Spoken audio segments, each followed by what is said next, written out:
All right, I'm only seeing three people. It's 5:06. I'm gonna wait until 5:10 and then I'll start.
All right, I think I've waited long enough. Let's begin. Now I'm going to run quickly through chi-square test. I know you guys did it already when you were doing was it statistics or something? I think it was. Anyway, I think somebody mentioned that some of you haven't done statistics yet, so let's just run through it real quick. It shouldn't take very long. Chi-square test is pretty straightforward, right? First of all, let's talk about what is the purpose of the chi-square test. The chi-square test is there to check averages, right? And to check variations from the average. The average, of course, is referred to essentially as the mean.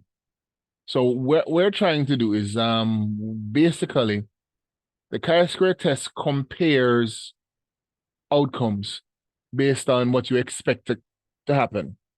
So average outcomes based on what you expect. Is a way of determining whether or not a analyzed group is going to strongly vary from an experimental hypothesis. Okay? That's what it basically boils down to.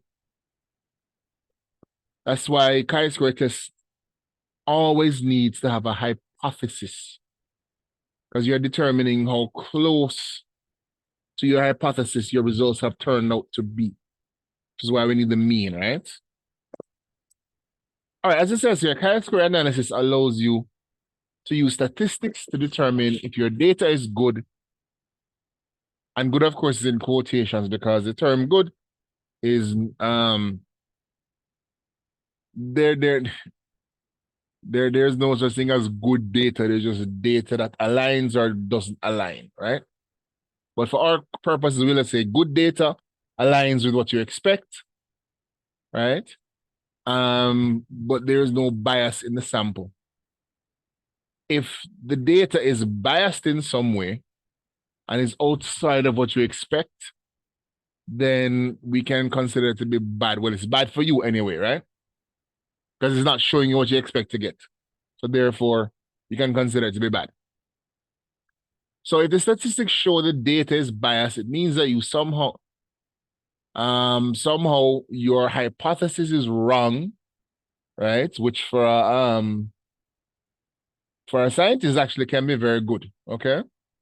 Sometimes you make a hypothesis because you want it to be proven wrong. And this is why we have something called a null hypothesis, right? That's a hypothesis we're testing, but we really don't want it to be correct, right? Which I'll speak about in a second. Now, here is the basic formula for the chi-square test. And yes, you're going to need to remember this formula. Okay? So let me get that out of the way. This formula needs to remember. And what do we have here? We have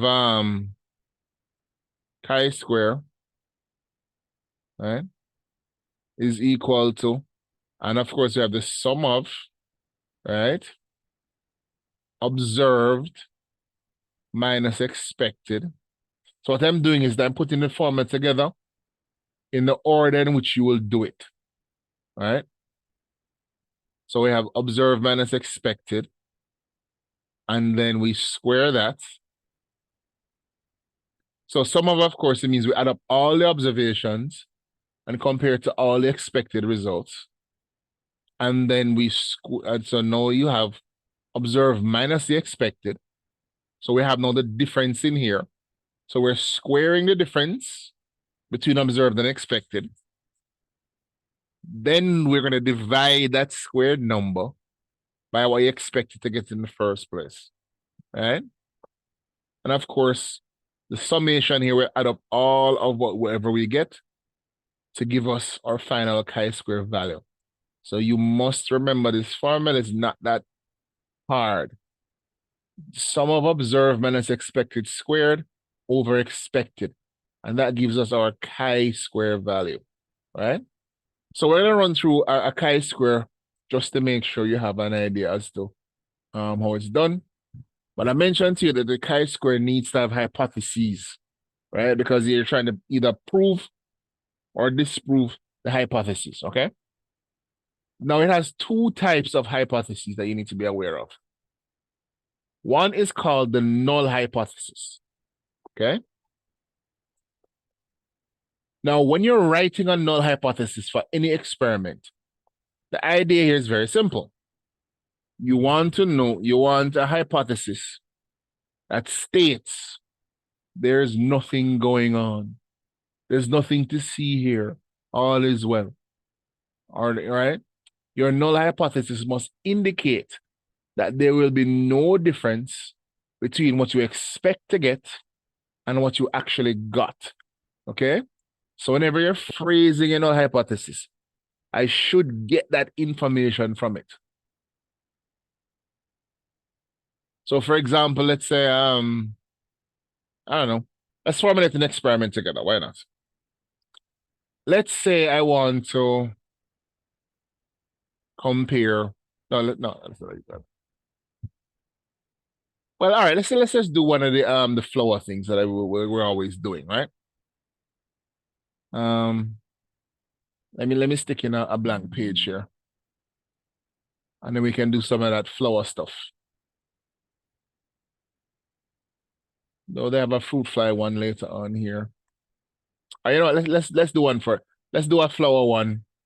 After degrees of free, well, before degrees of freedom.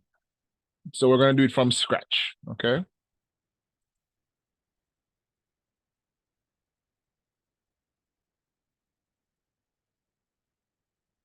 So we're doing the chi-square from absolute scratch.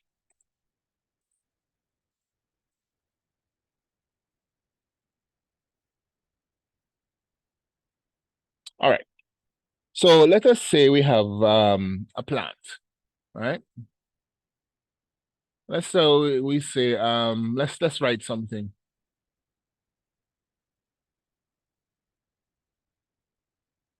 Let's say Jim planted 1,000. He's a very busy boy. Seeds from 2 red flowers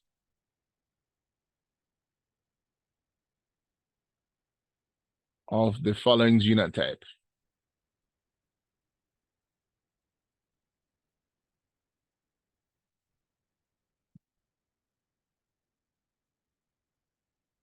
We're going to make it simple.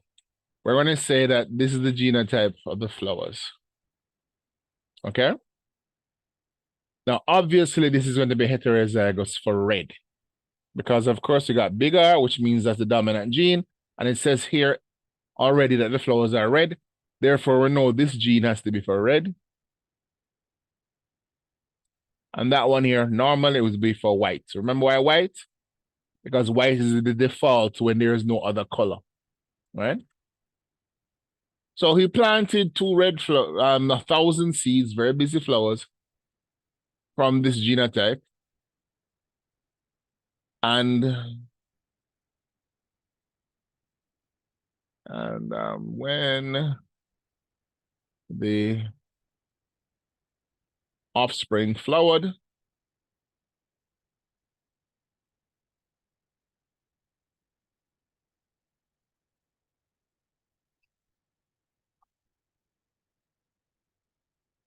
he received the following.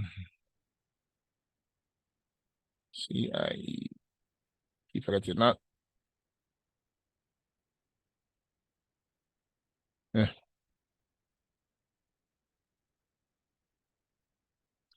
So remember, this is out of 1,000 seeds, he received 780 red and 220 white.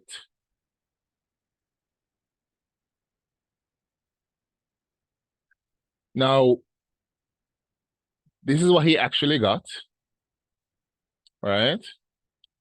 Now, the first question you have to ask is, what could you have expected to get? All right. So remember, 780 red, 220 white is what he observed. Okay. So he planted the flowers, planted the seeds, you got these flowers. 780 red, 220 white. Of course, we know we need observed for our chi-square value, right? Always observed. But we also need expected.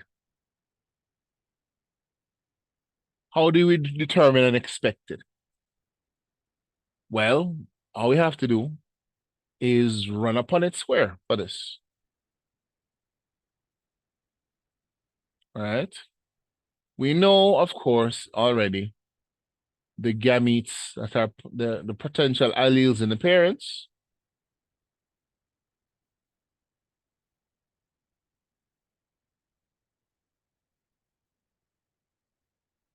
Like that, right? So, of course, phenotype, we have 1, 2, 3, red.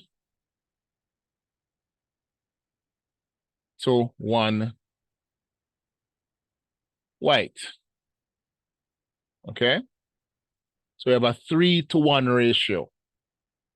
Now, out of the 1,000 seeds, what does that 3-to-1 ratio equal? Here's how we get the ratio. All you gotta do is you add up both sides of the ratio. So we get 3 plus 1 equal 4. And then all we gotta do is divide the 1,000 by it.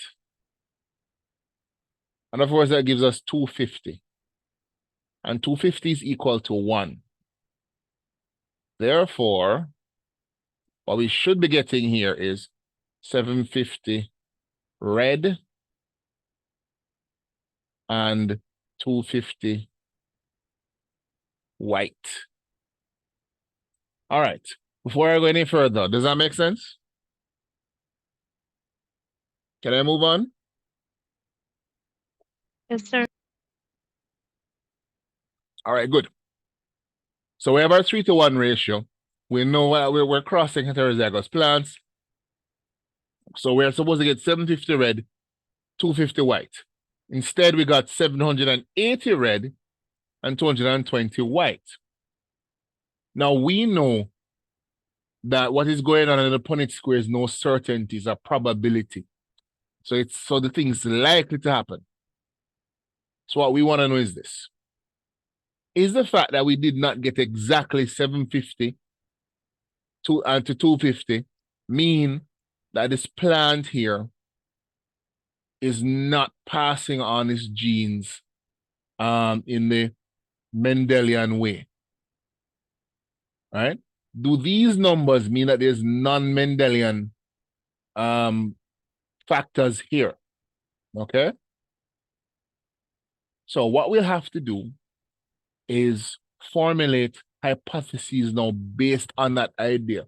We want to know, did Jim's plans follow the Mendelian route or the non-Mendelian route? Okay? Mendelian route, of course, would be what is expected. So when you're formulating a null hypothesis, it has to be based on what you expect. As in, there should be no difference between what you observe and what you expect. So let me ask you, if I ask you to formulate a null hypothesis based on what I just wrote here, could you do it? And speak true, because it could be something I ask you to do, right? I could simply give you a scenario like this. Of course, I wouldn't give you any of the calculation bit down here. I'd ask you to show me that. And then I'd ask you, based on what you have here, formulate your null hypothesis, alternative hypothesis, etc., etc. So, yeah or nay, could you or could you not? If I receive no answer, that means yes. You know that, right?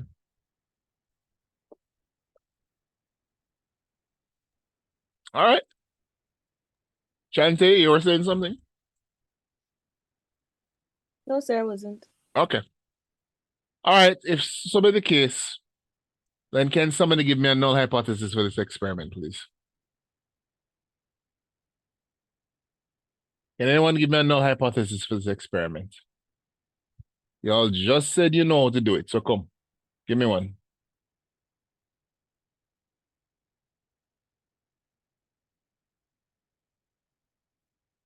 All right. I wasn't everybody get very quiet, so I'm just gonna start asking people. 1 second here. All right, Jordan, what do you think? Can you give me a null hypothesis based on the statement I just made there? Say that again, sir. A null hypothesis based on the statement that I have right here. Based on this information right here. I need a null hypothesis. Sir, you can come back to me, sir. I have to think about it, sir. All right, I will be coming back to you. Jody, can I have a null hypothesis for this, please?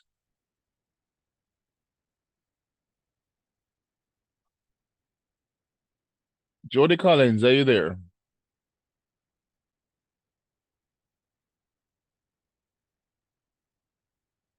Are you serious? Lorraine Robinson, can I get a null hypothesis for what's going on in front of me here, please? Sir, can you read the statement for me, please? Come, I'm trying to read it. I can't read it, sir. Jim planted 1,000 seeds from 2 red flowers of the following genotypes. Big R, small r. So those are the parents. When the offspring flowered, he received the following: 780 red flowers, 220 white flowers.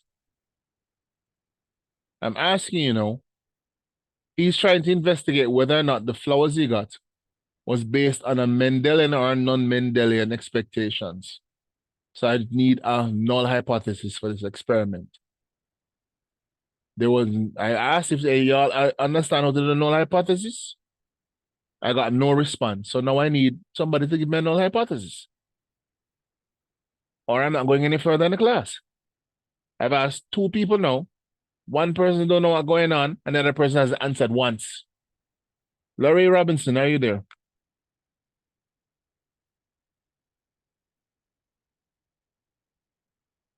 Laurie Robinson, are you there? Tajay Morgan, are you there? Yes, sir, I'm here. You understand what's going on? Sir, what I basically understand about a null hypothesis now, sir, is just basically a statement that is true. That's what you're saying, sir? A statement that can be tested to determine if it's true or false. But it has to be based on a question. The question is, are these things aligning or are not aligning with the Mendelian expectations? So I just need a statement to put together for that. And I can understand 2 people answer me. What's going on here, sir? Sir, I would say it's not aligning, sir. You don't know that. We haven't tested it yet. But sir, We when need you a work, statement to be tested. So you have to formulate something that we can actually test. Sir, how about this, sir? So the offspring ratio, right, sir? Red to white flowers will follow the Mendelian inheritance for a single gene with incomplete dominance where the expected phenotypic ratio 3:1 for Yeah, red that's to too white. long. Too long? You Sir, started going off the rails. You started out okay though, right? But you started going off the rails. So initially you said the offspring will follow the Mendelian pattern of inheritance. Right? We could stop right there, so.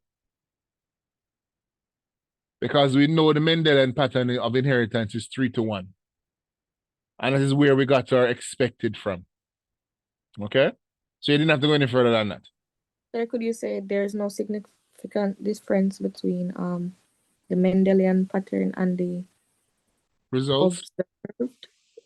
I mean, yeah. I mean, that's sort of a cheaty way of doing it because realistically, damn near all these null hypotheses you can just drop. There's no significant difference between X and Y.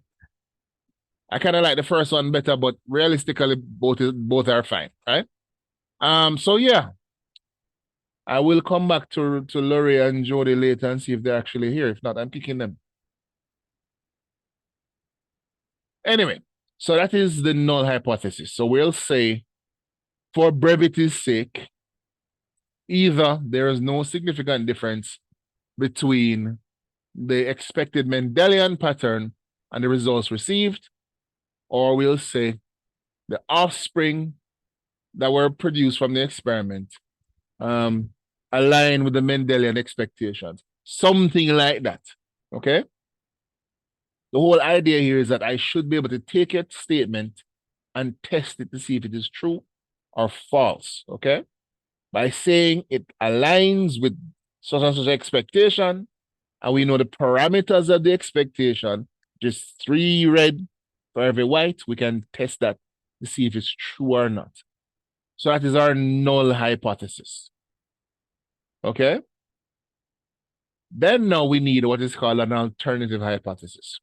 By the way, when null hypothesis is written like this, that's a symbol for null, right? In addition to the null hypothesis, you also have the alternate.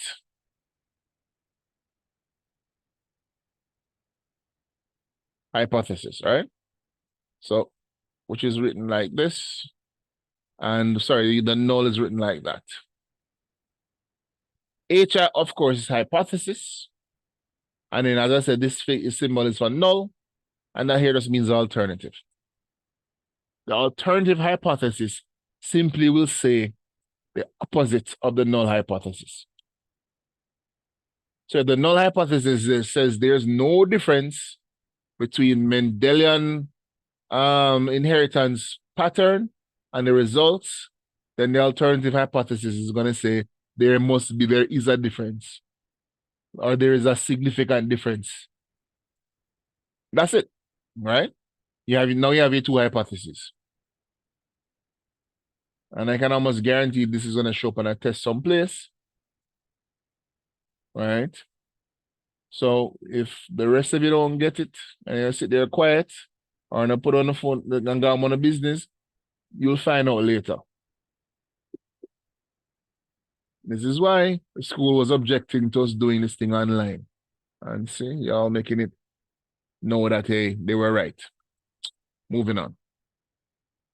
So once we have our null hypothesis, an alternative hypothesis, and we have our observed data. So remember now we have observed, which is O. All right. Our observed was what was it? 780 white and 220. No, wait, the other way around.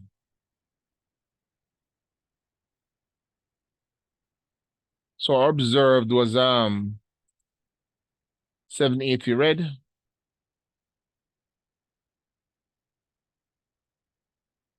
and 220 white. And the expected now, based on Mendel, would be 750 red and 250 white. Okay? We have our hypothesis already. I'm not going to write it out, but you're supposed to know it, okay? So going back to the formula, what else do we need? So we have observed and expected. Normally the chi-square is done in a table, okay? A chi-square table. And what you do is you build up the formula, right? Step by step in the table. So let's just write the formula here again. Chi-squared equals the sum of observed minus expected squared divided by expected, right? So in the table, of course, we're going to have each element of the formula written out. So we'll have observed, we'll have expected, Well, observed minus expected. Observed minus expected squared, of course. Observed minus expected squared divided by expected. And then we have the summation. So those are the rows of our table.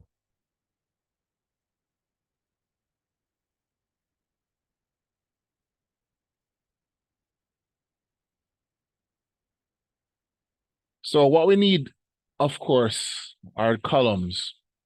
So what do we put in the columns? We put the categories of things we have, right? We'll put the types of result essentially we have. So obviously from here, there are two potential results we can get, as in two flower colors. We can get white, we can get red, okay? So we can get, those are what we can test. These are our two potential outcomes. It can only be red or it can only be white based on what's going on here, right? So all we got to do is look up and say observed, 780 red. Let me change the color of this.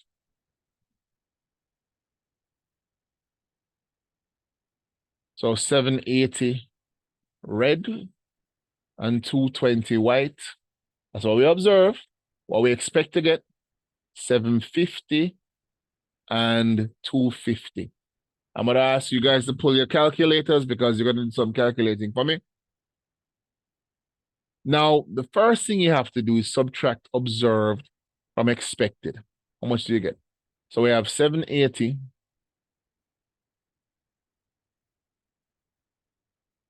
Yes, first one is 30. Right? So how do we get that? Remember that's 780 minus 750 gives us 30. Next one, of course, is 220 minus 250. Now, of course, we end up with a negative number. In this case, it's minus 30. Okay? So notice we have negative numbers in the table. Now, we all know, I'm sure, you probably know better than I do, that negative numbers mess things up when you're trying to do complex calculations with them.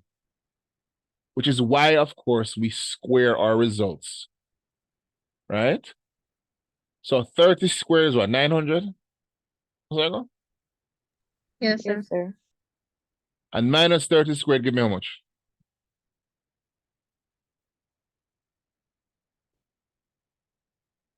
It wasn't a trick question. When you square minus 30, how much you get? You do not get minus 900. 900. When you square a negative number, it becomes positive. For some weird math reason. Don't ask me why. When you square a negative number, it becomes a positive number. You can ask a math teacher about that one. I've never understood the logic of it in my life. And to this day, I still don't. Sir, Like negative saying if has you negative multiply a equals debt, positive. you owe less money, which I guess that's what Donald Trump does. I don't know. Anyway, moving on. So we square the numbers here to get rid of the negatives for whatever logical reason math people have. Okay? So now we have 900 and 900. Next step, of course, is to divide observed minus expected squared by the expected. So in this one, you say dividing 900 by 750. And that one here, you're dividing 900. Oh, sorry, go. No, sorry, 780.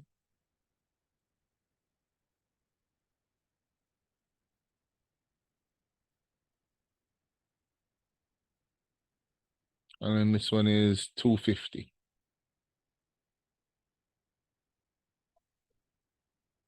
Right. So 900 divided by 780 versus 900 divided by 250. There would be 900 divided by 750. Come again? On. For the first one, sir. 20. Oh, Jesus. I knew sorry. It should be 220 up here. That's why it looks so weird. That should be 220 here. Oh, what am I doing? Hold on. Observed minus expected, observed minus expected squared. And then you divide that by the expected. So yeah. No, sir, the first one that says 900 divided by 780. Wouldn't it be 900 divided by 750? All right, expected. Yeah, What am I doing? 780. Yeah. I'm doing something wrong and not even realizing it. Yeah, so 750 makes sense for that one. And then this one over here is 900 divided by 250. All right. So what do I get when I divide these through? 1.15 and 4.09. Come again. 1 point, come again. 1.12, 1.2, and 3.6. All right.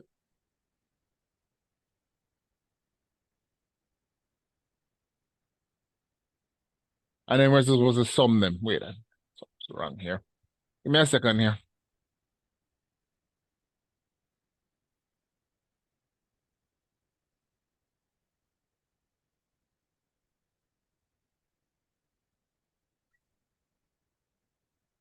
Oh, that's what I did wrong. We left out the squaring part, Lord of mercy. Not paying attention. We didn't square the things. We're supposed to square them before we subtract them. That was what we did wrong. Well, that's what I did wrong. We're supposed to square them before. Let's see. As you can see, that's what they did here.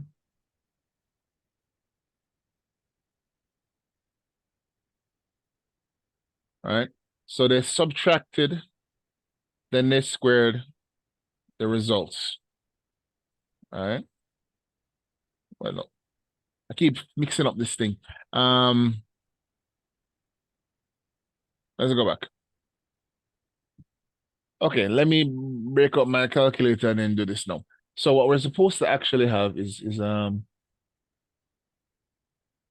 this squared first. Give me a second here. Where's the calculator?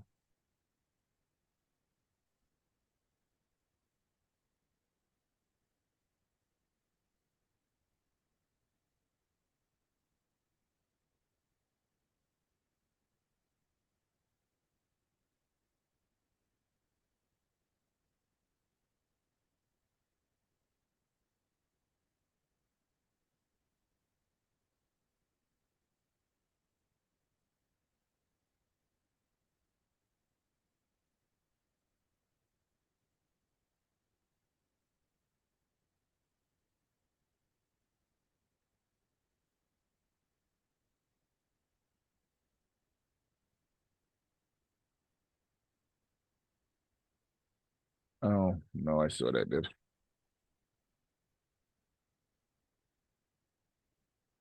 Yeah, okay. Sorry about that. No, I made a mistake right here. I'm going in the wrong direction.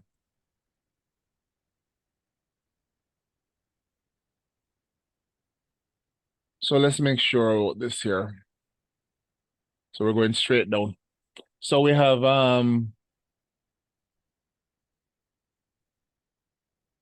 780 minus 750 and that, and we square that, we get 900. And of course, 220 minus 250. Get that, square that. Yeah, so far so good. And then we're supposed to divide. So yeah, that's yeah. So far so good.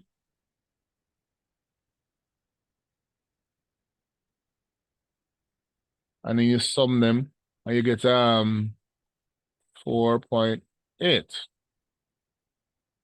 So far so good. All right, so after we get the 4.8, the next thing we're supposed to do is determine something called the degrees of freedom. So remember, The 4.8 here is the totality of our formula, right? Jody's mic is open, but I'm not hearing anything. All right. So we add these two to get the 4.8, right? Now, next thing we need is the degrees of freedom. To determine the degrees of freedom, we use a formula that is n minus 1. N is the number of classes minus 1. So in this case here, we have red and white, right? Those are the flowers. So of course, that means we have 2 classes. So df is equal to phenotype classes, or n. So n is phenotype classes minus 1. That means we have 1, okay? So n minus 1 equals 1 in this case because we have 2 phenotypes. We have red flowers, white flowers, and we have the minus 1 from it, so we end up with 1. Now, the next thing we need to do is check a chi-square table. Let's make sure the chi-square value before that, 4.8. Then we now check the chi-square table.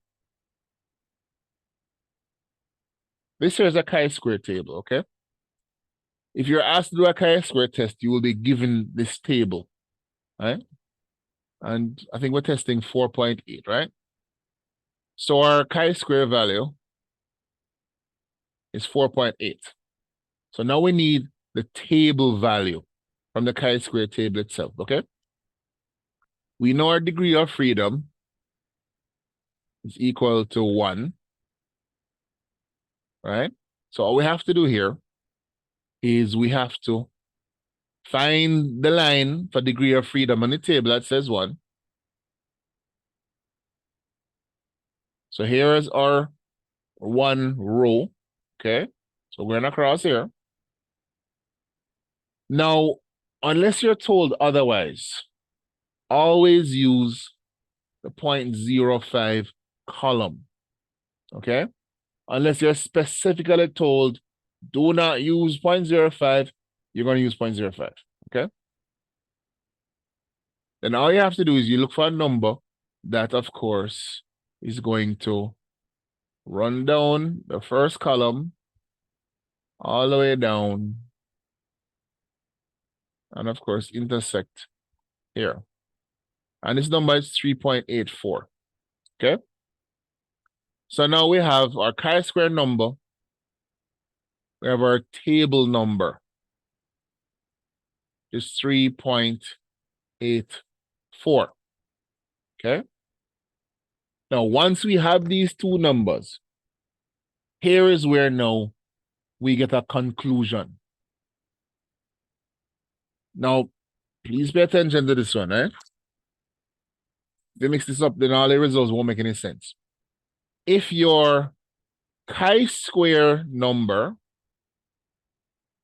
is less than the table number, so if so, let's write it like this. Oh, where's space? So if the chi-square, right, is less than the table number, that equals the null hypothesis is correct. Okay?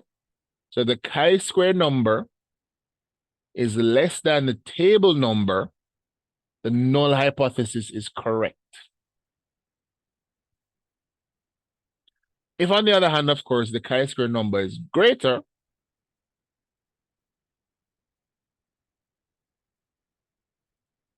no surprise, the alternative hypothesis is going to be considered to be correct. Okay? Now, our chi-square number is 4.8. Was higher than I expected. I must admit, it threw me a little bit. And the table number is 3.84. Obviously, our chi-square number is higher than the number in our table. That means when we look at our results, our observed minus expected up here, 780 versus 220, that there is something going on here more than just random chance, right? So maybe there's another gene involved in the white color that we don't know about or whatever it is, okay? But this does not follow what would be considered to be Mendelian inheritance. All right. Now, let's run through also the one in the PowerPoint presentation, okay? So here now we have, the one is the PowerPoint is gonna be a little bit more complicated. We have dihybrid fruit flies, right? We have black bodies with no eyes, or the wild type, of course, which will have eyes and an orange body. When you cross the wild type with the black body and eyeless, your F1 generation is all wild type. First of all, is this a dihybrid or a monohybrid cross? Somebody tell me, please. Is this a dihybrid or a monohybrid cross? Dihybrid. Jody Collins, is this a dihybrid or monohybrid cross? Dihybrid. Okay. Now, it says the crossed F1 that it produced these big numbers here. We have 5,610 with the wild type body. So we have 1881 eyeless with the normal body. We have 1896 black body with no eyes. And we have 662 black body, right? Now remember your normal dihybrid cross ratio is 9 to 3 to 3 to 1, okay? So this is the ratio you're expecting. So we have our observed here. How do we determine our expected? Well, we need to put the calculator again. This time what we're doing is we're adding up all of the offspring. So we have 5610 plus 1881 plus the 1896 plus the 622. That gives us a total number of 10,009. Really, what a weird number. Did I make a mistake here? Why not just 10,000 flat? Somebody can verify that number for me, right? So far, I have here 10,009, which really bothers me. 10,009. Sir, is that 896 or 1896? Oh, thank goodness. I hope I didn't have a mistake. Because that 10,009 really bothers me. Let's do it again. 5, 6, 10, 1, 8, 9, 6. What am I doing?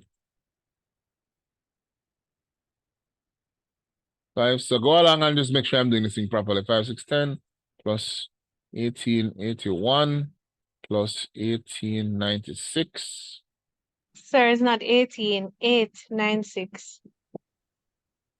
It's not 1896, what you say? So 1896. I see that. Anybody else? I'm looking right. It looks like 18 to me. Yes, I'm seeing it now. Oh, okay. Let's go again. 5, 6, 10 plus, oh God. Okay. So 5, 6, 10 plus 1881. What's that? 4 plus 1896 plus 622. And we still get 10,009. 1,000. All right, fine. We'll work with 10,009. Can't do anything else about it. Okay. It's a weird number because when you start dividing, all right, well, let's see what's going to happen. So we now have 10,009 as our total, right? So let me get on another slide here.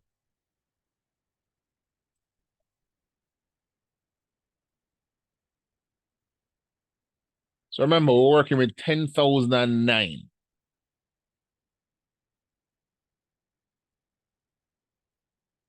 So our total, remember,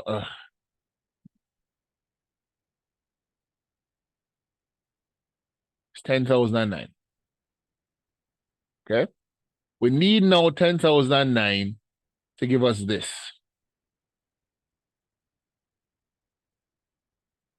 Right? So what do? We add up all of these numbers here.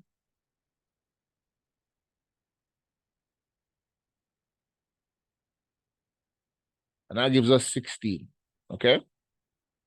Then we take our 10,009, which is our population, and we divide the 10,009. Really annoying number. By 16. Okay?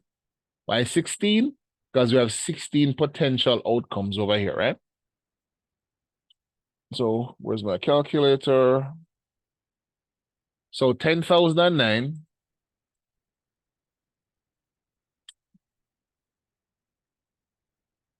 this makes no sense. Anyway, divided by 16 gives me same flipping thing, and you only give me a half a number. Anyway, we have 6,256. No, sir, you're plugging the wrong thing over there. I Look did? again. Yes, sir. Yes. Yes, sir, you did. You know, 600 and oh heck, too many zeros, isn't it? Okay, 1, 2. I did it again, didn't I? Yeah, 10,009, right? So I divide that now by 16. Yes, it was a matter of a decimal place. So 625.56. So we still have we're gonna have to round this off. No, but we can't though. So now we're ending up with half of our insect, which is stupid. Sir, why you can't run it off, sir? I mean, we're supposed to be working with 2 decimal places since it's science. Sir, but if you're working with 2 decimal places, sir, a simple thing. You just take off the 2 5 off of it, and you're good. No, but the 5, 6 are the 2 decimal places. Because this is gonna give us you know what, we're just gonna work with it. So 6, 2, 5. How's that go? 625.56.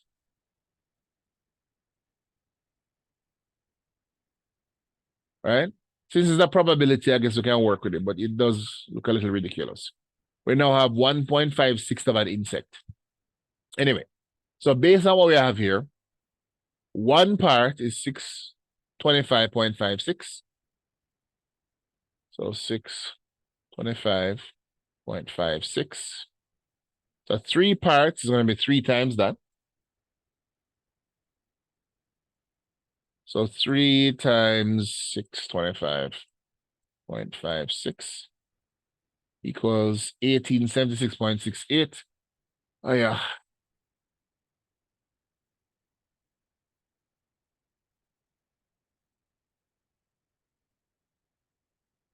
Which of course means the other one is going to be the same thing.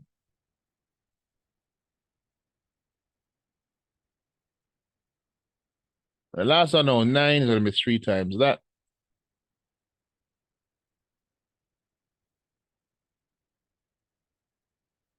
Which is so 18. What am I doing? 1 second.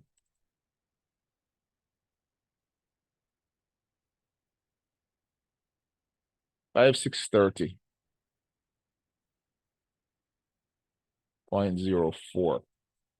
So this is our expected, right? You know, let me see if they rounded it off, because it's a little ridiculous not to round this thing off. So they have, all right, so they have the same thing here.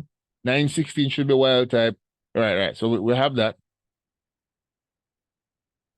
So they had 5, 6, 10, 1881, 1896. Look here, 622.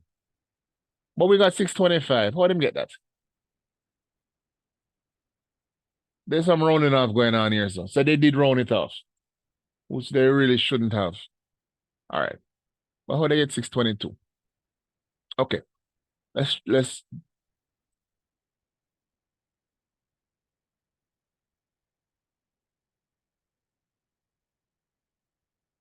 Oh, okay. I have no idea how they got 622. It have a total of 10,009, which is the same thing we got.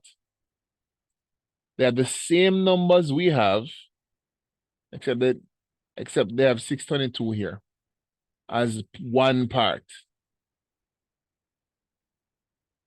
5610, we have 5630. Okay. Did we do something wrong?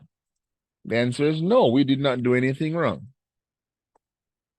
I mean, we could have rounded this off, but this would have been 626 here, and they got 622. All right. So here's what we're gonna work with what they have because it's already here. But realistically, what they have here makes no sense. All right. Unless they're gonna do it like this, which is kind of stupid. Let me tell you what I think they did. My calculator. Here's what I think they did. They took 9 divided by 16, right? You get 0.562. Then they multiplied the 10,009 by that.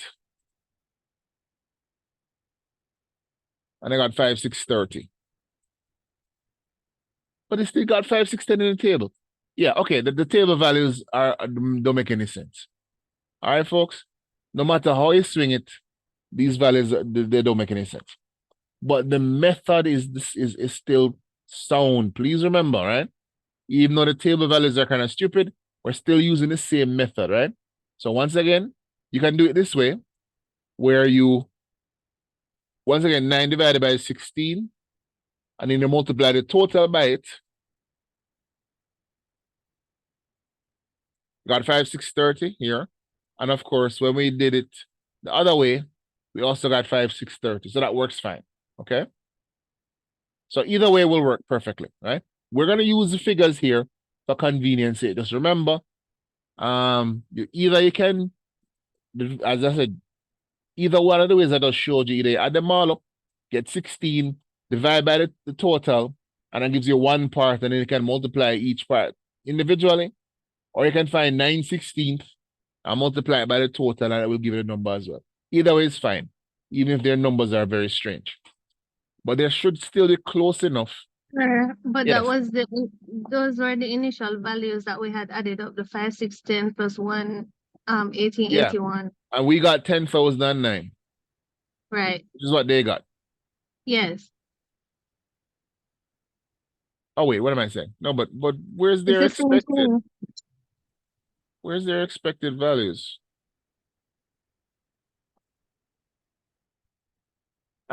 Okay. I'm not seeing their expected values anywhere here. All right. We'll use our expected values. But I'm gonna round them off to make life easier for me. I'm gonna have to stick in a table here for the expected. All right. So 5630. And then 18. Let's just round it off. Make life easier for everybody. 1877, no, we really shouldn't.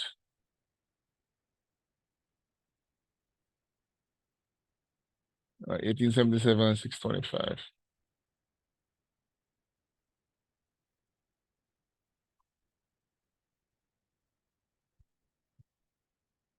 What is there, sir? What just happened? There's it. I'm not Sir? seeing anything I just put on the slide. Oh, for God's sake. So 5630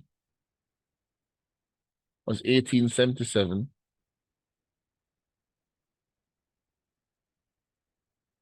And 625. But this is not, that says hypothesis. This is not a hypothesis. So I guess their expected numbers are supposed to be here.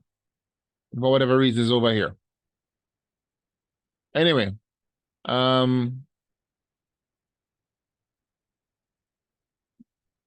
So our numbers are off. This one is off by 1. This one is off by 1. And the top one is off by 4. They are pretty close once we round them off. All right, tell you what, let us still use their numbers. Okay? Even though technically ours are more accurate, but still, whatever. So here are their numbers. So they should also add up to 10,009. All right. So now we have observed, we have expected. All we have to do now is go to the chi-square formula and then run through the chi-square. Right? So they did the same thing where they took observed minus expected and divided by the expected, right? And then they added up their numbers and they got 0.3 in total.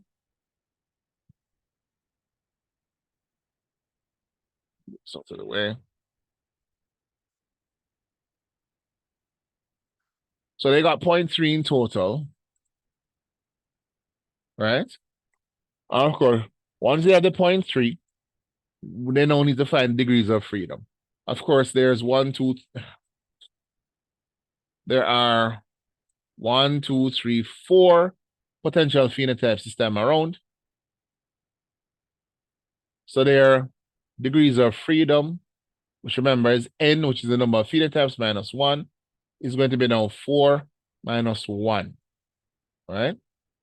So that means they have 3 degrees of freedom. So when we go now, remember, chi-square working is 0.3. So we have chi-square for them equals 0.30. 3 degrees of freedom here. Once again, you run down to your 0.05. We end up now with 7.82. And we, of course, do the same thing where we compare the chi-square value to the table value.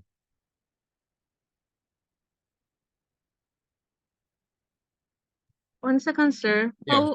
How did we get the chi-square value, the 0.30?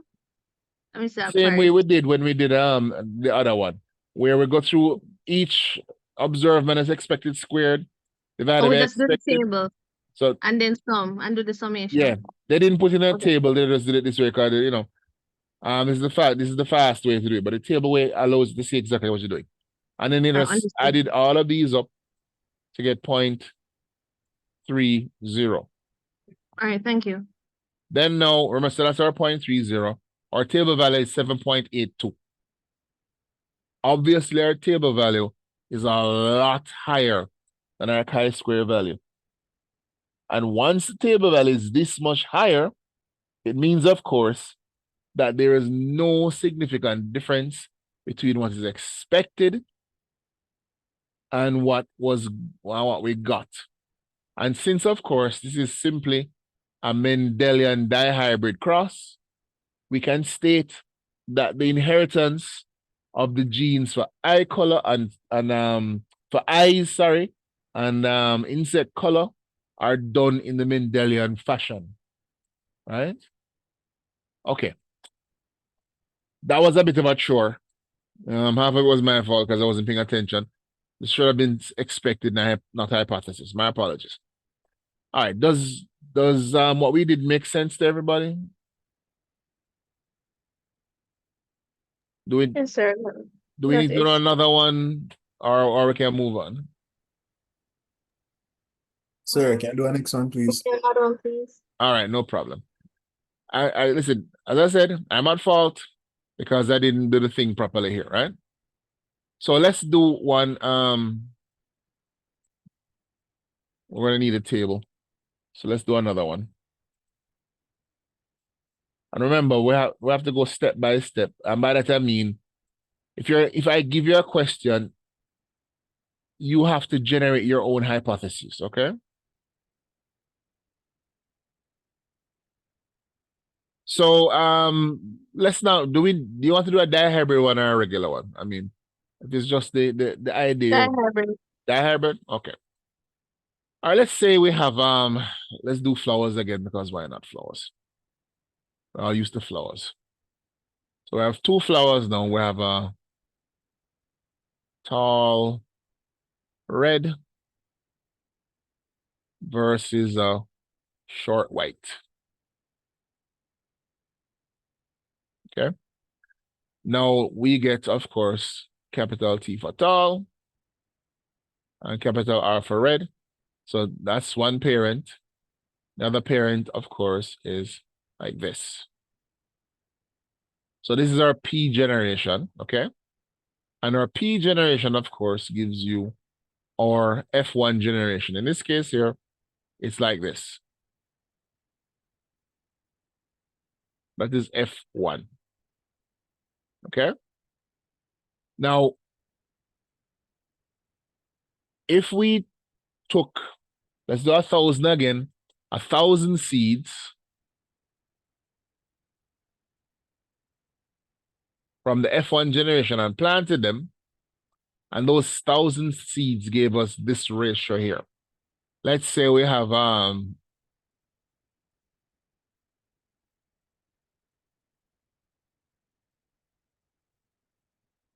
wait.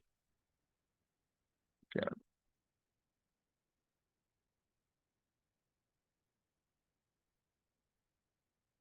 All right, sorry. Before you even do that part, let's go back to what you're expecting. We're assuming this is following the Mendelian path, okay? And the Mendelian path of dihybrid is supposed to give us 9, 3, 3, 1, right? As you know, it crossed two Mendelian heterozygotes. You're supposed to get 9, 3, 3, 1 ratio. And by 9, 3, 3, 1, I mean I'm supposed to get 9 that are going to be white and tall, so W and T. And for every 9, we'll get 3, and those will be, oh, sorry, let's do red first. We always do the dominant ones first. Why change? So, sir, the 9331 is a must in every scenario, sir. Only if it follows the Mendelian path, okay? I'll do one that doesn't follow Mendel. So we have red and tall for 9 of them. And then for 3 of them, it's going to be red and short. And for 3 more, we're supposed to get white and tall. And then 1 would be white and short. Right? What am I doing? Right? That's the ratio we're expected to get. And remember, this is based on the idea that we're investigating whether or not this plant is inheriting genes in a Mendelian fashion, right? So that's an important starting point. That would be in your null hypothesis. And based on that information, we can say, okay, if we believe the plant should be inherited in the Mendelian fashion, we know the expected results should be in this proportion. Now, if our expected, so here are observed now.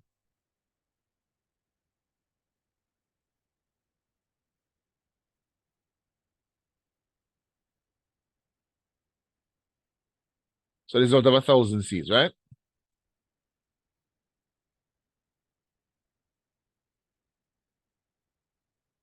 So out of the 1,000 seeds, we have 600 are red and tall. We have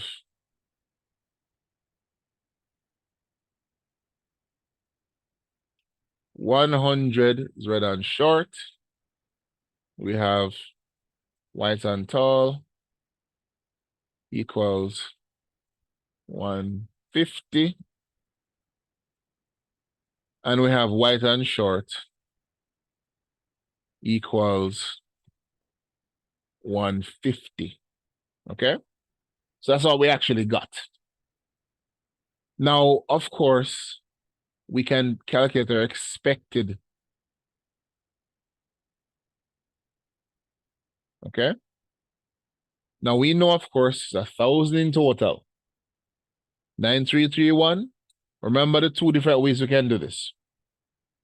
we can either do the fraction bit where you find 9/16, right, as a fraction, which is 0.562, and you multiply that by your total, which in this case is 1,000, and that gives you, I'll just round it off to 563, right? So this will be like 563, red and tall, etc., etc.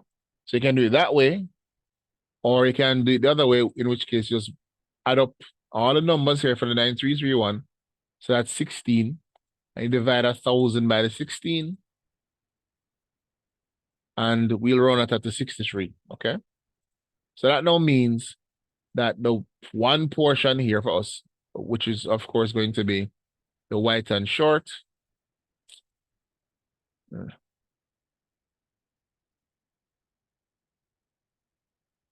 is equal to, what was it, 623?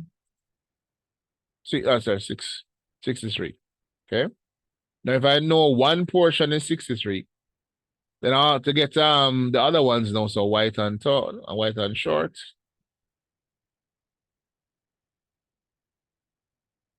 And red and short here. I know they're supposed to be 3. So 3 times 63. That's 180 plus 9, 189. Right?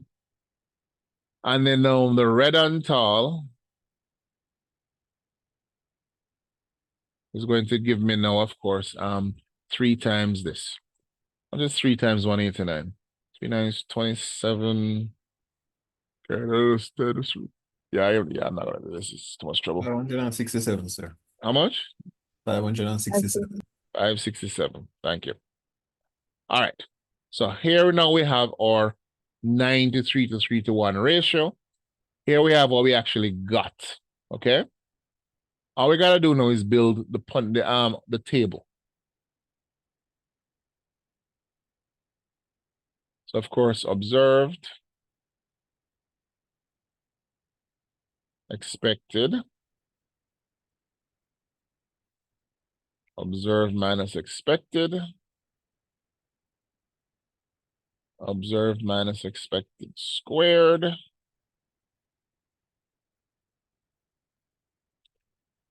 observed minus expected squared, divided by expected, and finally, our sum, right?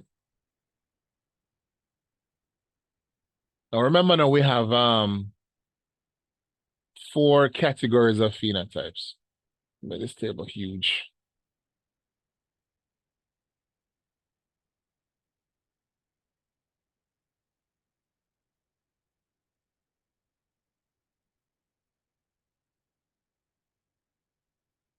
All right. So observe first. 600, 100, 150, 150, right?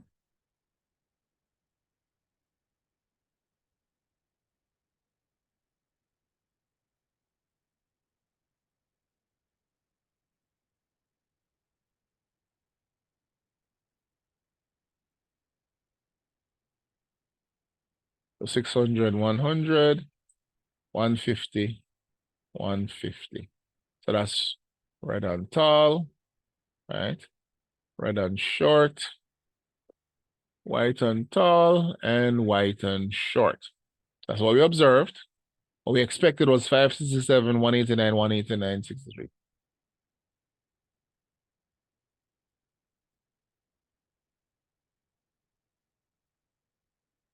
All right. That's what we expected to get. Now then, we bust out our trusty calculator. And this, of course, gives us 33. That gives us minus 89. It's a big old number. This one gives us minus 39. That one gives us, how much is that? It's a big old number too. That's minus 87.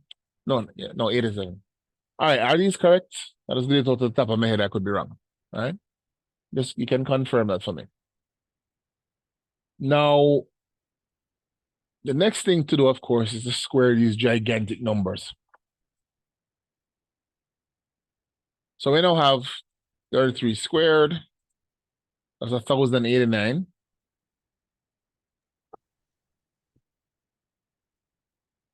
Then the next one is minus 84 squared. Whatever, 84 squared minus 84 squared, they get the same thing. 7,056. And minus 39 squared, once again, 39 squared, same thing.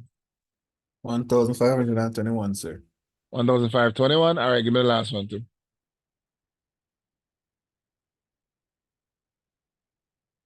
87 squared. 7,569. How much? 7,569. 7,569. Okay. Then, of course, we have to run through now and divide by the expected. So the first one is, let's move this out of the way. So we have our 1089 divided by 567. That gives us 1.9. Let's run top to 1.9. All right. Then on the next one is 7,056, a big old number. That one's divided by 189, a small number.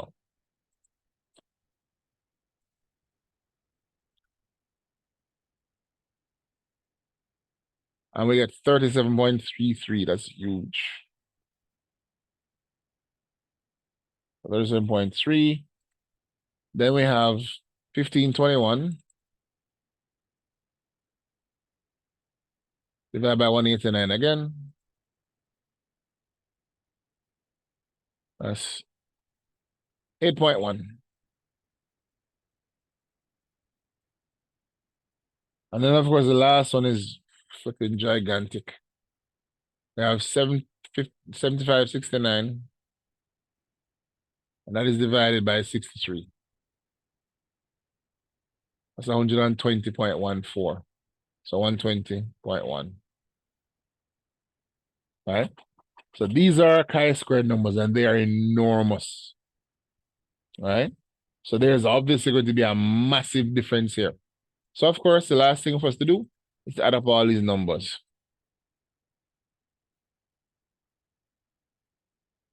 One hundred and 67.4. 0.3. How much? 167.34.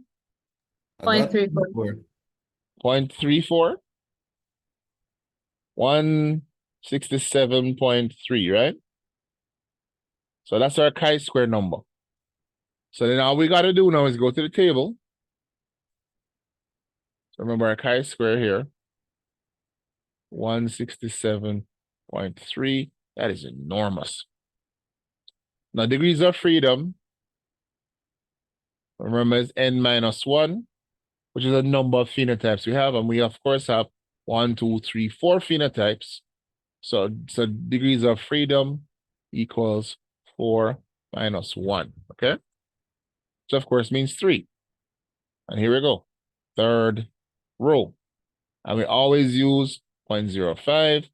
So the number we have here is 7.82.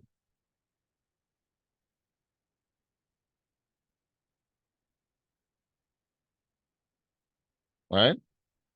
Now, obviously, this chi-squared number is enormous in comparison to this. Remember, once your chi-squared number is larger than the table number, then the null hypothesis is rejected and you accept the alternative hypothesis.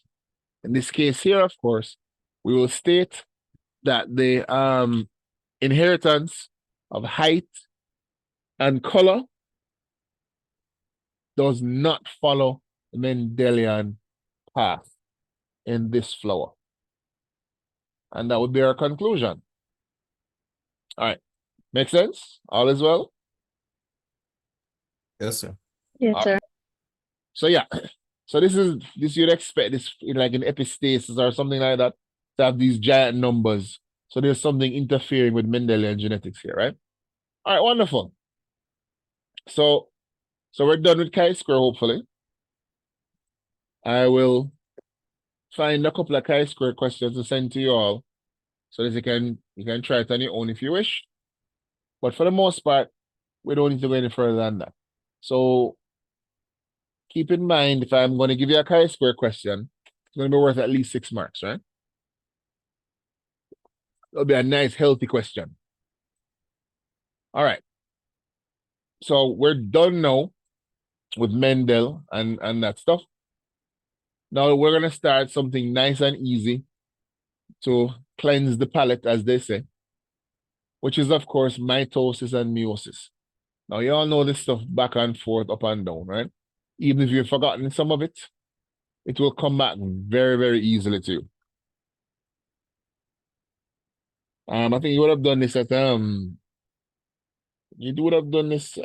college bio level too. So this should be nice and simple. First of all, you know there are 2 types of cell division. Everybody knows this. Well, everybody in this class anyway. You know you have mitosis and meiosis. And you know there are many similarities between both of them, but fundamentally there are very great differences, right? Even though they follow a similar pathway, which of course is reduction division, what you end up with is going to be significantly different. The purpose of mitosis, as you all know, is to replicate cells and produce replicants that have the exact same characteristics as the parent cell, as you all know, right? Whereas meiosis is designed to produce cells that are gametes for reproduction that are significantly different genetically from their parent cells. Simple, straightforward, not telling you anything you don't know, right? Now, this stuff here you also would have met at college bio, just to remind you all, right? Your DNA is organized in chromosomes, and chromosomes are very, very long strands comprised of well, the DNA itself is very, very long strands, of course. So it's a nucleic acid comprised of sections called genes. Everybody know that one, right? Now, these very, very, very long strands are called chromatin strands. Okay?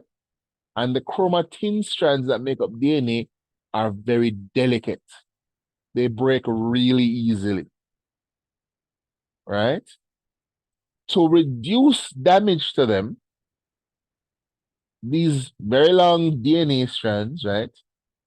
These fibers, remember, so this is chromatin.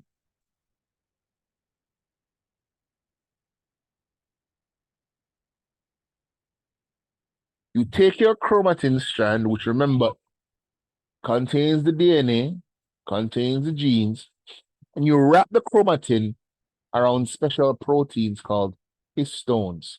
So that here is a histone.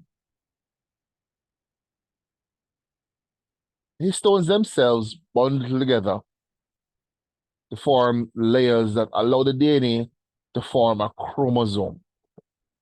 Okay? So a chromosome is chromatin wrapped around histones that are bundled together. Right? So that's what a chromosome must have histones, it must have chromatin. Okay? Then mentions here that a nucleosome is a segment of DNA wrapped around 8 histone proteins. Right? So it allows us to segmentalize the DNA even when it is on the chromosome. So your nucleosome, you count 1, 2, 3, 4, 5, 6, 7, 8. Boom, that is one nucleosome. And when you do this, you can say, hey, here's a gene, it is in nucleosome number 5, it's in nucleosome number 6, whatever it is, right? So by subdividing the chromosome into nucleosomes, you make it easier to pinpoint individual segments of DNA, i.e. genes, okay? So now, When DNA is ready to replicate, sorry, when DNA is ready to undergo mitosis or meiosis, each chromatin strand here, which is in the chromosome, is going to unravel from the chromosome, which means they're going to unwrap from around their chromatin. And each chromatin is going to replicate itself. So therefore, you go from having one chromatin fiber to having two chromatin fibers. But remember, please, one of these chromatin fibers, when it's wrapped around the histones, is a chromosome, right? So it's only when you pull it out, you call it chromatin. So a chromatin fiber and a chromosome contains the same DNA. It's just in a different configuration. Okay? All right. So at the beginning of all things, whether it's mitosis or meiosis, you must have DNA replicating. Your chromatin fibers have to replicate themselves to form sister chromatin. Right? When these chromatin fibers now condense and wrap around histones, they form chromatids. Okay? All right, let's go one more time to make sure we have it. When you're about to have mitosis or meiosis, you must undergo DNA replication first. In order for that to happen, the chromatin fibers, which are wrapped around the histones, have to unravel from around the histones, then replicate themselves. Okay? So now you have two chromatin fibers. So those are sister chromatin. They're sister, of course, because they're directly related. They're copies of each other. Okay? Then now each sister chromatin is going to wrap around its own histones to form a chromosome with two chromatids, right? Each chromatid contains a chromatin, right? Now, this is the part that sometimes gives people problems because when you say chromosome, we're actually referring to a double chromosome because each one of these chromatids is technically a chromosome because it has all the genes of the chromosome. All right. Have I confused you? Or can we move on? All right. Sounds good. So remember now, chromatin fibers wrap around histones equal chromosome. When they unwrap and replicate and then rewrap, you know, I end up with two sister chromatids. Chromatids are the wrapped up chromatin fibers, which before we were calling a chromosome, right? But now together the two of them we can now call chromosome, you know, for reasons. Now, at the end now of your chromosomes, you're going to have a cap called a telomere. Now, the cap at the end, the telomere, every time this chromosome undergoes replication, it shortens the cap of the telomere, right? And we believe, even now, even though there's some evidence that might not be fully the truth, that the length of your telomeres is directly involved in the aging process. As your telomeres shorten, your cells replicate less frequently, which is one of the symptoms of aging, which is why people who are older age heal more slowly, right? So short telomere is normally found in old people, right? Now, of course, we've managed to artificially lengthen the telomeres in rats, and they seem to stay younger for longer. Unfortunately, they have a tendency to die from from systemic cancer, which is kind of bad, right? So maybe we figure out this whole cancer thing, we can actually do some sort of rejuvenation treatment on humans. But yeah, looking younger for 18 months and then dying of cancer is probably not the best thing, right? All right. Now, your chromosomes, which remember now are two sister chromatids. So that's a chromatid and that's a chromatid, are held together by a centromere. Okay? The centromere is going to be important, as you know later on, when it comes to attaching to spindle fibers and things like that, right? Now, we're not going to worry so much about the DNA sequencing, the telomeres and stuff like that. You would have done that in college by, I don't doubt, right? All right. So that was just a little refresher, okay? Now, as this mentions, there are two types of human cells. You have what we call somatic cells, which are your ordinary body cells, and we have your gametes. Of course, your egg and sperm, right? So every other cell in your body is a somatic cell, except for your egg and sperm, okay? All the somatic cells will contain 46 chromosomes, and this gives us the diploid number. Why is this number diploid?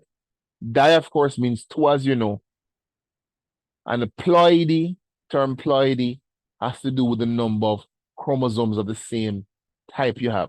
How many copies of the same chromosome? So if you're diploid, means that you have two copies of the same chromosome. If you're triploid, you have three copies of the same chromosome. And if you're haploid, as you all know, you have one copy of each chromosome, right? So, as you know, right? Remember, your normal body cells, your somatic cells, will be diploid. They have two copies of each type of chromosome, which is how you get the 46 up here. Whereas your gametes now only have one copy of each. So they are haploid, and therefore you have 23 of those. All right. Now, of course, reproduction, we all know what's going on.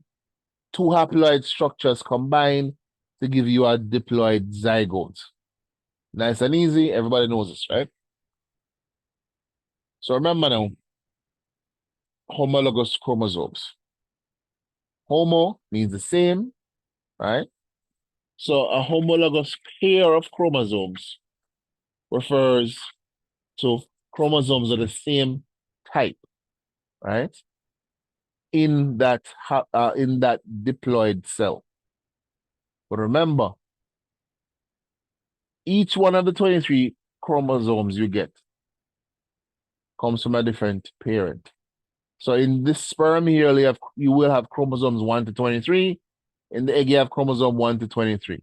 So we can say that we have a maternal chromosome set and a paternal chromosome set, which is how we come up with this. So the chromosome number 1 you get from your father, for example, that would be your paternal chromosome number 1. And the one you get from your mother will be the maternal chromosome number 1. During mitosis and meiosis, these chromosomes are going to pair up to form your homologous pairs. Okay? Well, meiosis, I should say. They form the tetrad, my apologies. Now, what I should say here is that this is now in interphase.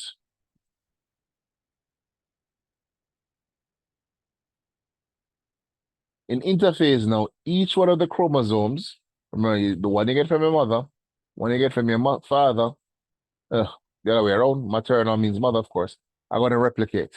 We spoke already that the chromosome is wrapped around histones. It has to unravel to reveal the chromatin fibers. The chromatin fibers are going to replicate, and then they're going to condense down to form the chromatids of the new chromosome, right? So each one of these here is a chromatid. And of course, this was formed during DNA replication. So you have one now paternal sister chromatid set and another maternal sister chromatid set, right? Now, of course, doing meiosis, they're going to combine, but let's not worry about that yet. So the end of interphase, this is what you have. So that now means, of course, you go from having 46 chromosomes to having 92. You go from being diploid to being tetraploid, right? Because remember, you're a diploid because you had one of each type of chromosome from each parent. When each one of them replicates, of course, now you have two of each type from each parent. So that's how we get the 4. So tetraploid, 4 of each. Diploid, 2 of each. And that is how you will enter mitosis or meiosis, okay? No questions so far? So far, so good. Unless there are questions. Now, remember this. Only the chromosomes from the same parent are going to have the exact same genes, okay? So the sister chromatids over here will have the exact same genes in the exact same place, all right? Whereas the sister chromatids over here will not necessarily will have the exact same genes in the same, well, they'll have genes in the same place, but they don't have to be the exact same. So for example, we always use eye color because it's easy, even though it's not really the way to go. So right here, so we could have a gene for eye color. That one's for brown. And over here, so in the exact same place, you have an eye color gene for blue. They're eye color genes, they're in the exact same place. But of course, they're alleles, as we know. They don't have to be the exact same gene, as we know, right? All right. So, as it says, the homologous chromosome pair duplicates same genes, as we just said, right? In the same place, right? Whereas when you're comparing now the homologous pairs, once again, they have the gene for the same thing, but not necessarily the same gene in the same place, right? All right.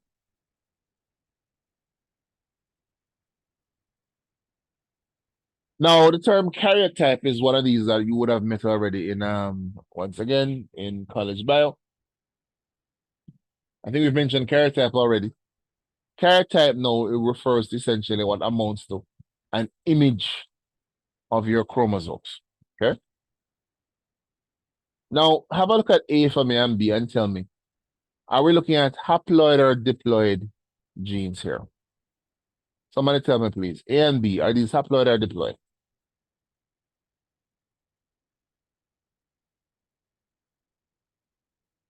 Tajay, are these haploid or diploid?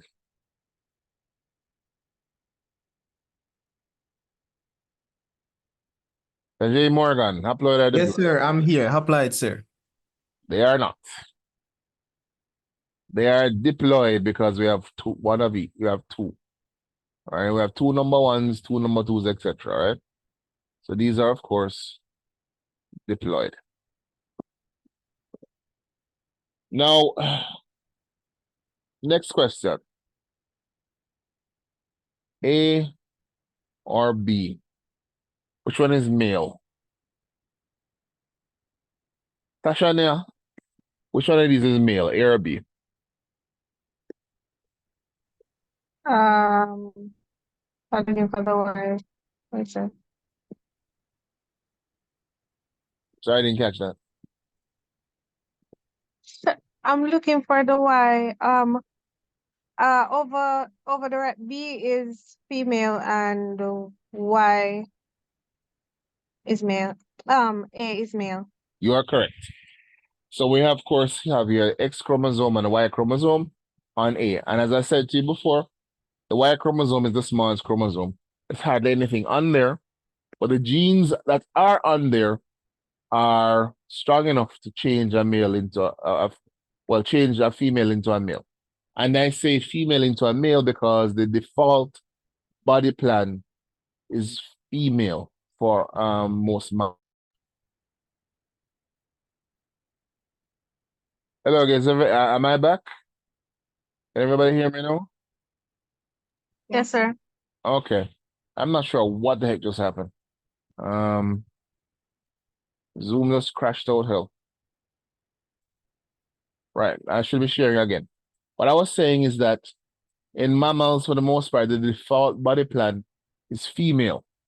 So fundamentally, if you took out the Y chromosome, the baby would be born looking female, right? Okay. So even though there are not very many genes in the Y chromosome, the genes that are there are dominant over what's in the X chromosome, okay? All right. So, of course, more information you know already. Autosomes are the first 22 chromosomes, and the last set, of course, are your sex chromosomes, as everybody knows, right? Now, we already spoke about the difference between X and Y, but also I want you to notice from the karyotype that the chromosomes do have distinct looks about them. Their length is distinct. The binding in them is distinct as well. Even their tendency to bend is distinct, which is why we're able to identify them based on a karyotype. Okay? So then they were just randomly put here. So whenever you see a karyotype of a human being, chromosome number 7 is always the same type of chromosome. Because we can tell, can clearly see the binding in this one is pretty broad, right? In comparison to, for example, the binding over here. So you can tell, right? All right.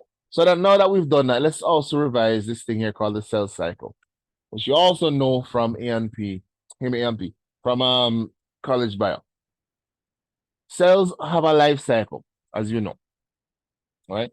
This is the basic life cycle of the cell that we have up here, right? Now, the life cycle determines when the cells replicate, when they grow, when they enter some sort of senescence, and when they die. Okay, so you need to know the different aspects of the life cycle of the cell. So this slide here makes things a little easier. One moment, please.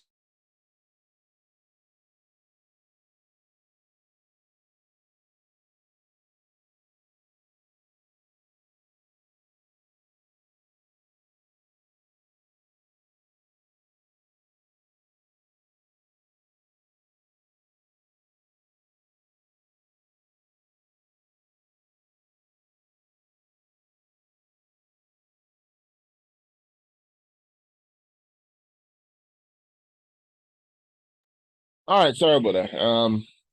Right. So here we have our cell cycle. Obviously, you need to remember this one because the cell cycle holds for all cells, okay? Now, notice we have a G1 and a G2 phase. We also have something called a G0, right? And we have a S phase, and as well as mitosis in this case. Mitosis or meiosis, either one. But let's talk about what is happening now in the phases. That's important. Notice here that the G1 phase is coming straight out of mitosis or meiosis, right? Well, in this case, your mitosis. Now, what happens, of course, is that the cell has just replicated. The cell is now small. The cell needs to build itself up. So during the G1 phase, the cell is growing in size. It's synthesizing RNA and DNA. It's making organelles. It's becoming a big boy, right? It's growing up. So the size is getting bigger. more cytoplasm, more RNA, more DNA, more mitochondria, more RAR, all of those things are replicating in the G1 phase. You're making more cell stuff, right? Now, sometimes the cell, once it enters the G1 phase and continues, it will leave the G1 phase and enter G0. Well, eventually all cells will do this. In the G0 phase, the cell can temporarily stop its life cycle, right? It won't replicate itself anymore. It'll just sit in the G0 phase and hold straight. It won't do anything, right? Sometimes this is temporary, so it only pauses for a little while, and other times it's permanent. It stays there until it dies, right? Obviously, eventually all cells will leave and go into the G0 phase where they will eventually die, okay? But assuming it hasn't gone to G0, it will continue through the gap one and replicate and increase in size and all those wonderful things, and then move into the S phase. S phase, of course, is DNA synthesis. That is your diploid to tetraploid phase, right? So you go from having 2 copies of each chromosome to having 4 copies of each chromosome. That's the DNA synthesis, that's the S phase. The S phase is required now for mitosis and meiosis to even happen. Because in order to replicate, you need DNA that you can set into 2 separate cells, right? Now, once you've made that DNA, you move now into the G2 phase. In the G2 phase, the DNA that you just replicated is checked to make sure that there are no errors in there, right? You also continue to grow, you produce more proteins, and you start to hoard resources in preparation for mitosis, right? So you start storing proteins and fats and these kind of things. So you're getting ready now to split. Now, at the end of the G2 phase, of course, you move into mitosis, right? And mitosis, of course, as you know, is split into the multiple stages, right? So prophase, metaphase, anaphase, telophase, the whole thing. All right. So you should be able to explain in the very basic way the components of your cell cycle. You should be able to explain the importance of the S phase, why you need to have S before you can go into M. Right? Remember, in order for a cell to become functional, in the first division, you must put an equal number of DNA into both cells, which amounts to the diploid number. So you have to go from 4N to 2N, right, in the first division, which means, of course, you need 4N to begin with. That is what the S phase is for, to give you that 4N. All right. Now, from there now, we go into mitosis. Remember now, at the end of interphase, you are now tetraploid, right? Now, understand, interphase is not a stage of mitosis, okay? Interphase itself is made up of the 3 phases, the gap 1, the S, and the gap 2. So all of these here are interphase except for the very last one, okay? Which of course is mitosis. So remember, interphase is not a stage of mitosis. It is simply required for mitosis to function properly, right? The first actual stage of mitosis is going to, of course, be prophase, right? And as it mentions here, we divide mitosis into 5 basic phases. We have prophase, prometaphase. That's because there's something important happening in prometaphase. Metaphase, anaphase, and telophase, okay? So these are the basic 5. You can actually subdivide these as well into early metaphase, late metaphase, early anaphase, late anaphase, early telophase, late telophase. But we're not going to bother with that, right? For our purposes, this is perfectly fine, right? All right. So what occurs in prophase? Once again, I'm not telling you anything you don't know already. In prophase, the chromatin fibers, which is the DNA, that remember it unraveled during the interphase to replicate, right? So now it's going to condense down now to form the chromosomes. So each one of these replicated chromatin fibers is going to wrap up now to form a chromatid. And then they will stay together now, bound by the centromeres. So you first see chromosomes appear in prophase, right? Because the chromatid are forming in prophase, right? Sister chromatids equals 1 chromosome, right?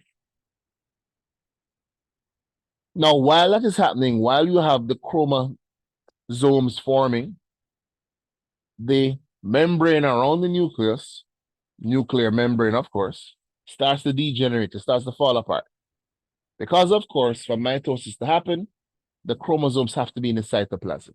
So you destroy the cell membrane. And while you're destroying the cell membrane, you're moving these 2 structures here, which are made of microtubules, called your centrioles, to opposite ends of the cell. So the centrioles here are going to move now until they are opposite to one another, right? And as they're moving away from each other, they are producing what we call spindle fibers, as you know already. And the spindle fibers are going to stretch from one side of the cell to the next, right? And your chromosomes are going to migrate towards the spindle fibers and attach themselves to these spindle fibers here, okay?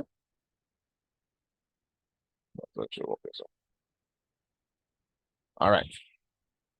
Now, during pro-metaphase is when your chromosomes actually now attach themselves to the spindle fibers, okay? So what do we have happening?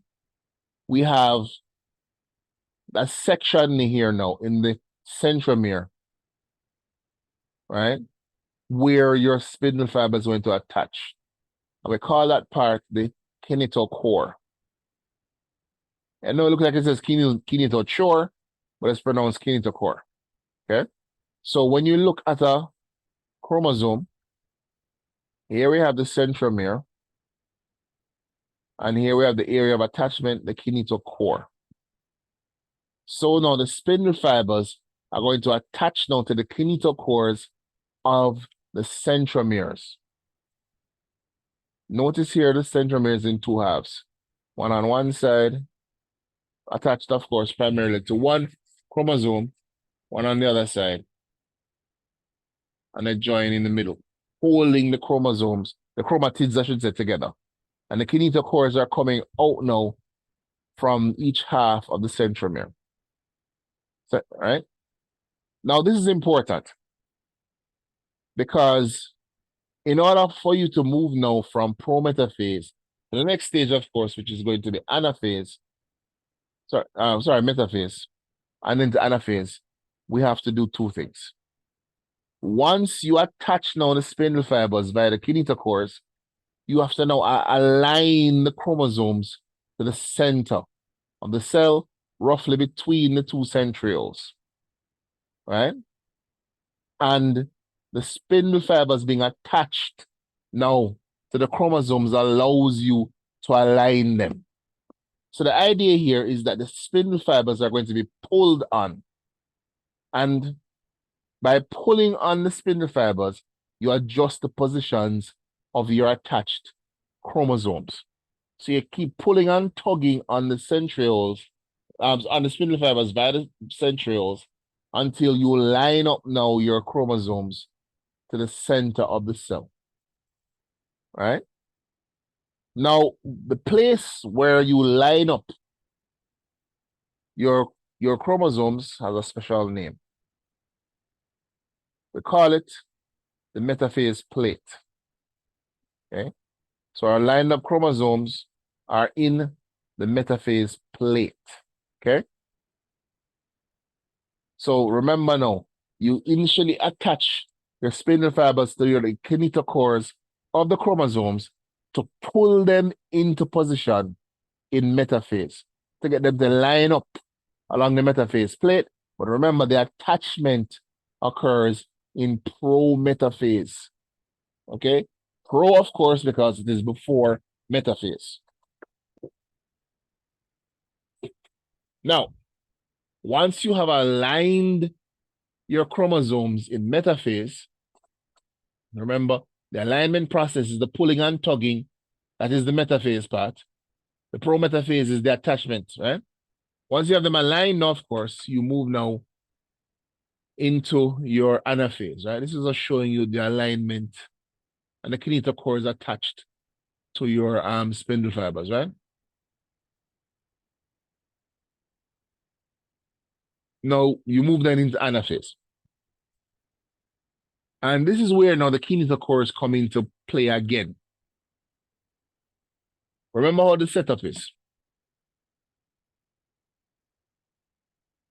All right, let me just do a quick little diagram.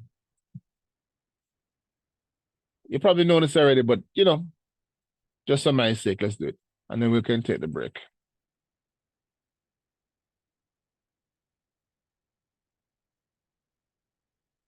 So just for my sake, just to make sure, right? So you have, let's say you have one chromosome here. And here's your other chromosome, okay? Technically, this is also, this you call this setup of chromosomes, right? You have now, of course, your centromere. Like that, okay? So that's your centromere holding them together. Then now, coming off of this, you have your spindle fibers. Okay? So this is, call that metaphase.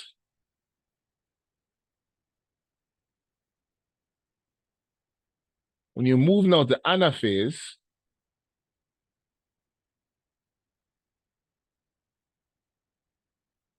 the spindle fibers there are going to actually yank hard on the kinetochores. And by doing that, they end up snapping your centromere.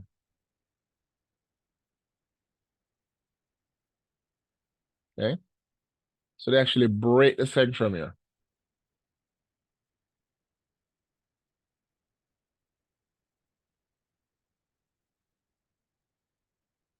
Right?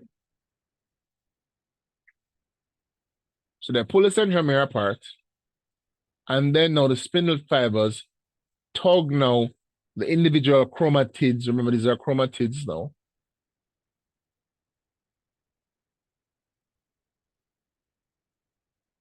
They tug now the chromatids towards the centrioles at the opposite ends of the cell, okay? So the centromere holds the chromatids together and forms a point of attachment for the spindle fibers at the kinetochore. Then now, when the spindle fibers start pulling, are pulled, they pull so hard on your chromosome that you split your centromere. And you drag off one chromatid in one direction, of course, towards one spindle fiber, another chromatid in the other direction towards the other spindle fiber, right? So they're literally pulled apart. And that's why they separate at anaphase, okay? Which of course means you must have the kinetochores in order to do this as well, okay? As it says, in anaphase, proteins holding together sister chromatids are inactivated and separate to become individual chromosomes, right? Okay, Now, it mentions here that kinetochores use motor proteins to walk the chromosomes along the attached microtubules. So what this is basically saying is that on top of so on these spindle fibers, you have proteins that pull the chromosomes towards the centrioles, right? And as they're going along, the motor protein that is pulling the chromosome along, remember the chromosome and the chromatid are the same thing. You're destroying now your spindle fibers. That's why you're getting tubulin subunits. You're breaking up the spindle fibers. So that's why when you eventually get now to the centrioles, you have no spindle fibers left. Because the protein that is yanking your chromosomes toward the centrioles are also breaking up the spindle fiber, okay? Now, telophase, and then we take the 15-minute break. Now, chromosomes, as is, arrive at opposite poles, as we know. And once the chromosomes arrive at the opposite poles, assuming as we're doing mitosis, you start to do two things. One, you begin a cleavage furrow. You begin to split your cell into two. That's what I mean by the cleavage, right? Not something else you might be thinking of, right? But technically, if you think about it, it makes sense. Cleavage is a separation. Anyway, so the cleavage furrow starts to form between the cell. So you're splitting the cell into two roughly equal halves. While the cell is splitting down the middle, you're going to start to reform your cell membrane now around the two groups of chromatids you have on either side, right? So as it says here, as you disperse the spindle fibers, you begin cytokinesis, which of course is your splitting, right? So telophase, you start the splitting process, you start reforming your nuclear membrane around your chromatids. Cytokinesis, the furrow continues to form, eventually splitting the cell in two, right? You end up now with two separate cells, and assuming this is mitosis, you also end up with two separate nuclei. It mentions here that the cleavage forest forms a ring of actin microfilaments that form around the equator of the cell, and they tighten. So it's basically like, so the actin filaments are like a rope that you tie around the middle, like a lasso, right, around the cell, and you pull it tight. As you're pulling it tight, of course, you're squeezing the cell, right, which is what gives you the furrow. And eventually, you keep tightening and tightening this actin until you split the cell into two. And there you have now two cells, okay? We're not going to worry so much about cytokinesis in plants, right? Just be aware that a cell wall is built up between the cells. There's no cleavage furrow or anything like that, right? All right, that's it for mitosis. Let's take a break. And then we'll come back in about 15, 20 minutes to finish up, right? So I'll see you in about 15, 20 minutes.